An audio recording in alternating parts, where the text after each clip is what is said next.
s'il y a des débats interreligieux, des gens qui font leurs propres recherches, je le dis bien, la sagesse est un trésor qui est caché.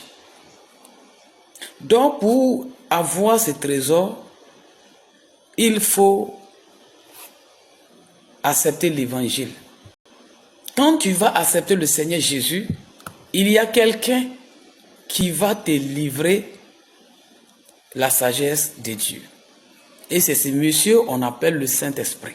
Le Saint-Esprit va maintenant ouvrir ton esprit, va semer la pensée de Dieu en toi, va semer les réalités de Dieu en toi, va semer ce qui est la vision de Dieu en toi. Ce qu'on va appeler la sagesse. Tu pourras faire une distinction entre la sagesse de Dieu et la sagesse des hommes.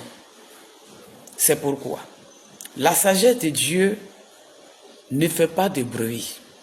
La sagesse de Dieu, elle vient à ceux qui ont accepté l'évangile. La sagesse de Dieu, elle vient doucement. Il s'accapare de celui qui est en harmonie, en accord, c'est-à-dire celui qui a accepté la prédication de la croix. Tout simple, en autre terme, l'évangile. Oui.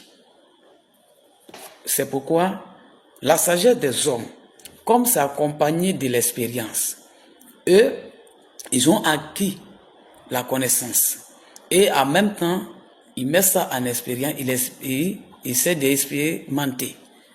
Alors, ils veulent que pour Dieu soit pareil. Non. C'est pourquoi ils ont mis cette sagesse en application en essayant de créer d'autres choses. Ils mettent leur sagesse à la création de certains objets ou des engins.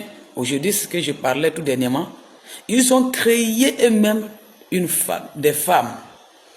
Ils créent des choses. Vous voyez la sagesse, l'intelligence que Dieu donne à l'homme, et l'homme va fabriquer pour lui, on va appeler l'intelligence artificielle.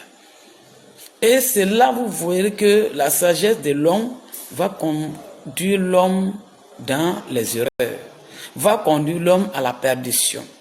Ce qu'on crée va revenir encore se rebeller contre l'homme lui-même, va devenir un obstacle nuisible à